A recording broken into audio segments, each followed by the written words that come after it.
ஞானானந்தமயம் தேவம் நிர்மலஸ்படிகாகிருதியும் ஆதாரம் சர்வ வித்யானாம் ஹயக்ரீவம் பாஸ்மகே. நேயர்கள் அனைவருக்கும் அஸ்ட்ரோகே செய்யுங்கள் பணிவான நமஸ்காரங்கள்.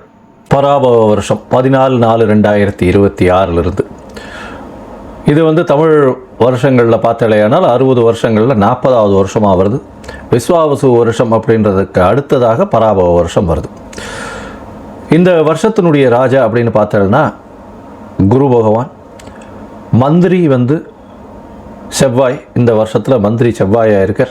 இந்த வருஷத்தில் சேனாதிபதி அர்க்கியாதிபதி அப்படின்னு சொல்லக்கூடியவர் சந்திரன். அதனால் பார்த்தாலேயானால் தானியங்கள் அதிகமாக கிடைக்கக்கூடிய வாய்ப்புகள் நிச்சயமாக உண்டு. இருந்தாலும் நெருப்பு சம்பந்தப்பட்ட பிரச்சனைகள் அதிகமாக வரக்கூடிய வாய்ப்புகள் உண்டு. ராஜா குருவாக இருக்கிறதுனால எந்த ஒரு விஷயத்தையும் நிச்சயமாக வெற்றிகரமாக கையாண்டு மக்களை காப்பாற்றக்கூடிய வாய்ப்புகள் உண்டு. சரி, இந்த வருஷத்தினுடைய கோல்சாரம் எப்படி இருக்குது அப்படின்றத பார்க்கலாம். இந்த வருஷத்தில் பார்த்தோம்னா காலபுருஷ தத்துவத்தின் முதல் ராசியான மேஷ ராசியில் சூரியனும் சுக்கிரனும் இருக்கார். மிதுனத்தில் குரு பகவான், சிம்மத்தில் கேது, கும்பத்தில் பார்த்தோம்னா ராகு இருக்கார். சனி, செவ்வாய், இந்த புதன், இந்த 3 கிரகங்கள் மீனத்தில் இருக்குது. இந்த வருஷம் பிறக்கக்கூடிய நாள் செவ்வாய்க்கிழமை. நட்சத்திரம் பார்த்தாலேயானால் இந்த வருஷம் பிறக்கக்கூடிய நாளான நட்சத்திரம் சதய நட்சத்திரம், ராகுவோட நட்சத்திரம். மிகப்பெரிய மாயை விளையாட்டுகள், சித்து விளையாட்டுகள், இதெல்லாம் மிகப்பெரிய மாற்றங்கள் ஏற்படுத்தக்கூடிய வாய்ப்பு. ஏஐ அப்படின்னு சொல்லக்கூடிய ஆர்டிஃபிஷியல் இன்டெலிஜென்ஸ் மிகப்பெரிய மாற்றங்களை ஏற்படுத்தக்கூடிய அளவிற்கு இருக்கக்கூடிய வாய்ப்பு உண்டு. கம்ப்யூட்டர், சாஃப்ட்வேர், ஹார்ட்வேர் ப்ரோக்ராமிங், மாயை விளையாட்டுகள், ஃபண்டு டிரான்ஸ்போர்ட் ஆகுது. அதை தவிர இந்த ஏரோஸ்பேஸ், ஏரோடைனமிக், அதை தவிர காற்றின் வழியாக பிரச்சனைகள், இது எல்லாமே வரக்கூடிய காலகட்டமாக அமைய போகிறது. இந்த வருஷம் பார்த்தோம்னா ராகு கேத்துக்குள்ளே எல்லா கிரகமும் ஆரம்பிக்கிறது. எல்லா கிரகங்களும் இந்த வருஷம் ஆரம்பிக்கும் போது ராகு கேத்துக்குள்ளே இருக்கிறதால எந்த ஒரு விஷயமும் ஆரம்ப காலகட்டத்தில் தடையாக இருக்கும். இது குரு பகவான் மாறின உடனே, அதாவது 26/5/2026 குரு பகவான் கடகத்துக்கு வர்றார். இந்த வருஷத்தில் 3 பெயர்ச்சிகளும் நல்லபடியாக இருக்குது. அதாவது சனி பகவான் பெயர்ச்சியில் இருந்தாலும் வக்கரகதி அடைகிறார். எப்போ 5/7/2026, அதாவது ஜூலை மாதத்தில் குரு பகவான் பெயர்ச்சி அடைகிறார். 26/5/2026 அப்போ அந்த 26/5 அப்போ பார்த்தலையானால் குரு பகவான் பெயர்ச்சி அடைகிறதன் மூலம் மிகப்பெரிய ஏற்றம். அது தவிர இந்த வருஷத்தினுடைய கடைசி, அதாவது ஒரு 10ஆம் மாதம் வாக்கில் பார்த்தலையானால், அதாவது 11ஆம் மாதம் 13/11/2026 அப்போ ராகு கேத்துவினுடைய பெயர்ச்சி இருக்குது. மிகப்பெரிய விசேஷம், மாற்றங்கள் ஏற்படக்கூடிய வாய்ப்புகள் இந்த வருஷத்தில் இருக்குது. ராகு கேத்துவின் பெயர்ச்சிக்கு அப்புறம் பார்த்தலையானால் மகரத்தில் ராகுவும் கடகத்தில் கேத்துவும் இருக்கக்கூடிய காலம். இந்த காலகட்டத்தில் பார்க்கும்பொழுது குருவோடு சேர்ந்து இருக்குது. அதாவது குரு பகவான் இந்த வருஷம் திருப்பியும் பெயர்ச்சி ஆகிடுறார். 10ஆம் மாதத்துலேயே பெயர்ச்சியாகி சிம்மத்துக்கு போகிறார். இந்த காலகட்டத்தில் பார்த்தாலேயானால் குரு பகவான் சிம்மத்தில் இருக்கிறது ரொம்பவுமே விசேஷம். ஆட்சி வீடு, அதாவது சிம்மம் அவருடைய நட்பு வீடுன்னு சொல்லக்கூடியது. அதனால் மிகப்பெரிய ஏற்றம் கிடைக்கும். இந்த ராசியில் உட்கார்ந்துட்டு அவர் 5ஆம் பார்வையாக தனுசை பார்க்கறதுனால நல்ல ஒரு ஏற்றம் கிடைக்கக்கூடிய வாய்ப்பு. வெளியூர், வெளிமாநிலம், வெளிநாட்டில் நல்ல ஒரு அந்தஸ்து இருக்கக்கூடிய வாய்ப்புகள் நிச்சயமாக இருக்கும். இந்த வருஷத்தில் இந்த ஏற்கனவே போர் சூழல் இருக்குது அப்படின்னு நான் ஏற்கனவே, அதாவது மாசி மாதத்திலே சொல்லியிருந்தேன். அதாவது விஸ்வாவசு வருஷம் மாசி மாதத்திலே போர் சூழல்கள் நிச்சயமாக வரும்னு சொல்லியிருந்தேன். அந்த மாதிரி போர் சூழல் வந்தது. இப்போ பார்த்தோம்னா போர் சூழல்கள் சற்று அமைதிப்படக்கூடிய வாய்ப்புகள் உண்டு. எப்போத்துலேருந்து, அதாவது மே மாதம் 2026 பார்த்திங்கன்னா போர் நிச்சயமாக கம்மியாகக்கூடிய வாய்ப்புகள் உண்டு. அதற்கு பிறகு 11ஆம் மாதத்துக்கு அப்புறம் போர் நிச்சயமாக தணியக்கூடும், ரொம்பவுமே தணியக்கூடும். இதில் பார்த்தாலேயானால் இந்த இது அரேபியன், சவுத் வெஸ்ட் ஏஷியன் கண்ட்ரீஸ்ன்னு சொல்லக்கூடிய அரேபியன் கண்ட்ரீஸினுடைய கை ஓங்கக்கூடிய வாய்ப்புகள் நிச்சயமாக இருக்கும். வெஸ்டர்ன் கண்ட்ரீஸ் கொஞ்சம் பிரச்சனைகள் ஆகக்கூடிய வாய்ப்புகள் நிச்சயமாக உண்டு. அரேபியன் கண்ட்ரீஸ் ரொம்ப ஸ்ட்ராங் ஆகக்கூடிய வாய்ப்பு இருக்கக்கூடிய வாய்ப்புகள் நிச்சயமாக உண்டு. இந்த வருஷத்தில் பார்த்தாலேயானால் உங்களுக்கு தங்கத்தினுடைய விலை 12,000 15,000 அதே ரேட்லேயே இருக்கும். அது தவிர வெள்ளியினுடைய விலை சீராக ஏறி கிட்டத்தட்ட ஒரு 300, 350, 400 ரூபாய் பர் கிராமுக்கு கொண்டு வந்துடும். இப்போ பார்த்தோம்னா இந்த வருஷம் நம்மளுடைய இந்தியன் கரன்சி ஸ்டேபிளாக இருக்கும். இருந்தாலும் டாலர் ஸ்டெபிலிட்டினால் இந்தியன் கரன்சி சற்று வீழக்கூடிய வாய்ப்புகள் மிகவும் அதிகம். 105 ரூபா வரலும் போகக்கூடிய வாய்ப்புகள் நிச்சயமாக இருக்குது. அது தவிர பார்க்கும்பொழுது ஷேர் மார்க்கெட் இண்டிசஸில் நல்ல ஒரு ஏற்றங்கள் இருக்கக்கூடிய வாய்ப்பு. மே மாதத்துக்கு மேலே ஷேர் மார்க்கெட்டில் மிகப்பெரிய மாற்றங்கள் வரும். ஷேர் மார்க்கெட்டில் நிச்சயம் ஏற்றம் இருக்கும். எக்ஸ்போர்ட் இம்போர்ட் பிஸ்னஸ் எல்லாம் வந்து பார்த்தோன்னா ஏப்ரலுக்கு மேலே மே மாதத்துக்கு மேலே நல்லபடியாக இருக்கக்கூடிய வாய்ப்பு. ஏன்னா குரு பகவான் 12ஆம் இடத்து தன்னோட வீட்டையை பார்க்கும்பொழுது நிச்சயமாக ஏற்றம் கிடைக்கும். இந்த காலகட்டத்தில் ராகு கேத்துக்குள்ளே இருக்கிறதுனால எந்த ஒரு விஷயத்திலும் நிச்சயமாக தடைகள் அதிகமாக இருக்கும். அதனால் ரொம்பவும் ஜாகிரதையாக பண்ணுறது ரொம்பவுமே நல்லது. பெண்களுக்கு சிறு சிறு தடங்கல்கள் வரும். அரசாங்கத்தின் மூலியமாக அரசாங்கத்தில் பெண்களுக்கு வந்து அந்த அளவு ஏற்றம் இருக்கக்கூடிய வாய்ப்புகள் இல்லை. ஏன்னா இந்த வருஷம் பிறக்கும் பொழுதே 12ஆம் இடத்துல வந்து சுக்கிரன் போகிறது வந்து அந்த அளவு விசேஷத்தை கொடுக்காது. சூரியனோட சம்பந்தப்பட்ட மேஷத்தில் சுக்கிரன் இருக்கிறது அந்த இடத்துல அந்த அளவுக்கு விசேஷத்தை கொடுக்காது. புதனும் வந்து நீச்சப்பட்டு போகிறதுனால படிக்கக்கூடிய மாணவர்களுக்கெல்லாம் சற்று பின்னடைவு இருக்கும். ஏன்னா உங்களுக்கு கரன்சி வந்து நம்மளது ஃபால் ஆச்சுனாலே ஆட்டோமேட்டிக்காக நீங்கள் வெளிநாட்டில் போய் படிக்கணும்னாலே அதிகமாக கொடுக்க வேண்டிய கட்டாயம் வந்துடும். அதனால் கொஞ்சம் ப்ரெஷர் அதிகமாக இருக்கக்கூடிய காலகட்டமாக அமைய போகிறது. இந்த வருஷத்தில் வந்து தானியங்கள் அதிகமாக விளையக்கூடிய வாய்ப்பு, பால் சம்பந்தமான விஷயங்கள் நல்லபடியாக இருக்கக்கூடிய காலகட்டமாக இருக்கும். எந்த ஒரு பிரச்சனையையும் நிச்சயமாக சமாளிக்கக்கூடிய ஒரு பெரிய விஷயம் வந்து நம்மளுடைய கண்ட்ரிக்கு நிச்சயமாகவே இருக்கும். ஏன்னா குரு பகவான் வந்து இந்த வருஷத்தினுடைய ராஜா பொறுப்பில் இருக்கிறதுனால எந்த ஒரு விஷயத்தையும் எல்லாத்தையும் அனுசரித்து போகக்கூடிய நல்ல ஒரு ஏற்றம் இருக்கும். சட்டத்திட்டங்கள் கடுமையாகக்கூடிய வாய்ப்புகள் உண்டு. ஏன்னா மந்திரி வந்து செவ்வாயாக இருக்கிறதுனால. சரி, இந்த வருஷம் மேஷம் முதல் மீனம் வரை எப்படி இருக்குது அப்படின்றத பார்க்கலாம். ஒரு ராசியாக பார்க்கலாம். அதற்கு முன்னாடி என்னுடைய மொபைல் நம்பர்ஸ் காலிங்கில் போயிட்டு இருக்கும். உங்களுக்கு அஸ்ட்ராலஜிக்கல் கன்சல்ட் தேவைப்படுமே ஆனால் நீங்கள் எனக்கு ஃபோன் பண்ணுங்க. உங்களுடைய date time place of birth சொல்லுங்கள். உங்களுடைய பெயர் தாய் தகப்பனார் பெயர் அனுப்புங்க.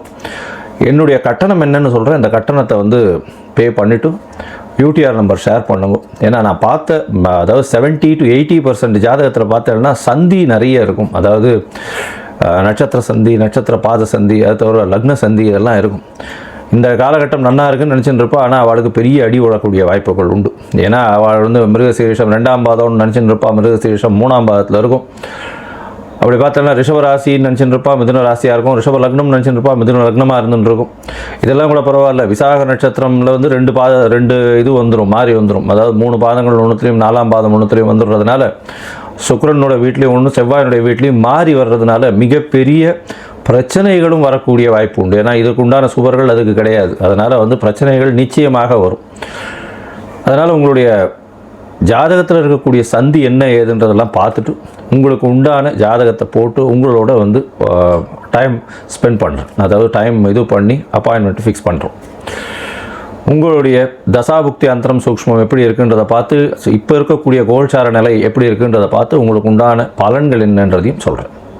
சரி, இப்போ மேஷம் முதல் மீனம் வரை இந்த பராபவ வருஷம் 2026-27 என்னென்ன மாற்றங்கள் ஏற்றங்கள் கொடுக்கும் அப்படின்றத பார்ப்போம். மீனம், பூரட்டாதி, உத்திரட்டாதி, ரேவதி இந்த 3 நட்சத்திரம் 9 பாதங்களை கொண்ட ராசி. ராசியின் அதிபதினு சொல்லக்கூடியவர் குரு. ராசிக்கு 4ஆம் இடத்துல கேந்திரத்தில் இருக்கார்.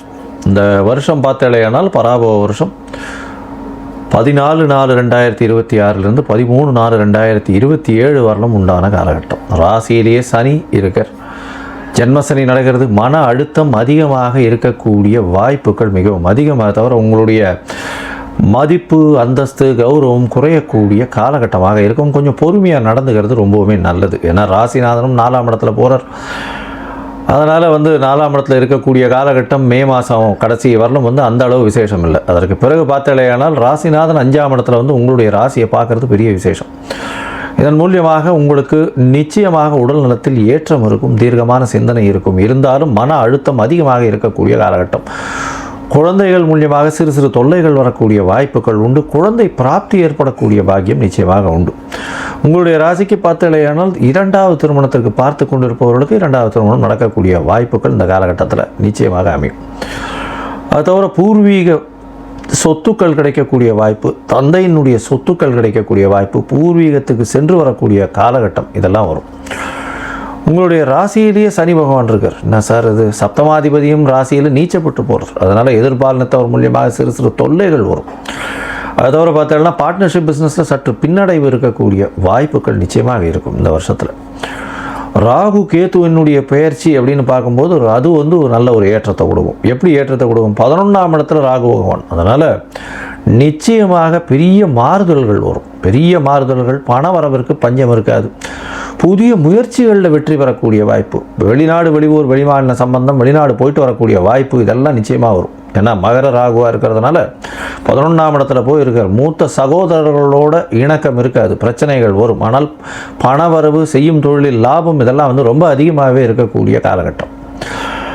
இந்த காலகட்டத்தில் பார்க்கும்பொழுது குரு வந்து உங்களுடைய ராசிக்கு 6ஆம் இடத்துல போயிடுறார். எப்போது? 10ஆம் மாதத்துக்கு மேலே, அக்டோபருக்கு மேலே, அக்டோபர் நவம்பரில் போகிறார். அந்த காலகட்டத்தில் பார்த்தீங்கன்னா தேவையில்லாத பிரச்சனைகள் வரும், அரசாங்கம் மூலியமாக பிரச்சனைகள் வரக்கூடிய வாய்ப்பு. அது தவிர பார்த்தீங்கன்னா உங்களுடைய ராசிக்கு 6ஆம் இடத்துல போய் குரு இருக்கிறதுனால அரசாங்கத்தின் மூலியமாக சிறு சிறு தொல்லைகள் வரக்கூடிய வாய்ப்பு, அரசியல் சம்பந்தப்பட்டவர்களுக்கு சிறு பின்னடைவு இருக்கக்கூடிய காலகட்டமாக அந்த காலகட்டம் அமையக்கூடும். கேது பகவான் 5ல் வர்றதுனால குழந்தைகள் மூலியமாக பிரச்சனைகள் வரும். குழந்தைகள் மூலியமாக மதிப்பு மரியாதை குறையக்கூடிய வாய்ப்பு, அந்தஸ்து கௌரவம் குறையக்கூடிய வாய்ப்பு. ஏற்கனவே 7 சனியில் ஜென்மசனி நடந்துட்டுருக்கு. இதை தவிர 5ஆம் இடத்துல வேறு கேது 1, 5, 9ன்ற அந்த 3 இடமும் ரொம்பவுமே அடிபட்டு போகக்கூடிய காலகட்டம். பொறுமையாக கடந்து போக வேண்டிய கட்டாயத்தில் இருப்பீங்க. ரொம்ப ஜாகிரதையாக பேசுகிறது இல்லாமல் ஜாகிரதையாக இருக்கணும். உடல் நலத்தில் ரொம்ப ஜாகிரதையாக இருக்கணும். மொத்தத்தில் பார்க்கும்பொழுது இந்த மீன ராசிக்காரர்களுக்கு இந்த பராபவ வருஷம் ஒரு சுமாரான வருஷமாகவே இருக்கக்கூடிய வாய்ப்பு. ஏன்னா சனி ஜென்ம சனியாக இருக்கிறதுனால மன அழுத்தம் அதிகமாக இருக்கக்கூடிய வாய்ப்பு, வெளிநாடு வெளியூர் வெளிமாநிலம் ட்ராவல் போயிட்டு வரக்கூடிய வாய்ப்புகள் அதிகமாக இருக்கும். ஏன்னா 11ஆம் இடத்துல ராகு பகவான் அக்டோபர் நவம்பரில் வர்றதுனால நிச்சயமாக வெளிநாடு போயிட்டு வரக்கூடிய வாய்ப்புகள் உண்டு. அது தவிர பார்த்தாலேயானால் குழந்தை பிராப்தி ஏற்படும், குழந்தைகள் மூலியமாக பிரச்சனைகள் வரக்கூடிய காலகட்டமாக அமைய போகிறது. இந்த காலகட்டத்தில் 5ஆம் இடத்துல கேத்து இருக்கிறதுனால உங்களுக்கு சற்று பதவி புகழ், அந்தஸ்து, கௌரவம்லாம் குறையக்கூடிய வாய்ப்பு, குழந்தைகள் மூலியமாக சற்று பின்னடைவு இருக்கக்கூடிய வாய்ப்பு. கேத்து பகவான் 5ஆம் இடத்துலேருந்து சுபர்கள் பார்க்காம இருக்கிறதுனால கண்டிப்பாக திருமணமாகி ரொம்ப நாள் குழந்தை பிராப்திக்கு பார்த்துட்டு இருக்கிறவாள் ரொம்ப ஜாகிரதையாக இருக்கிறது அந்த காலகட்டத்தில் நல்லது.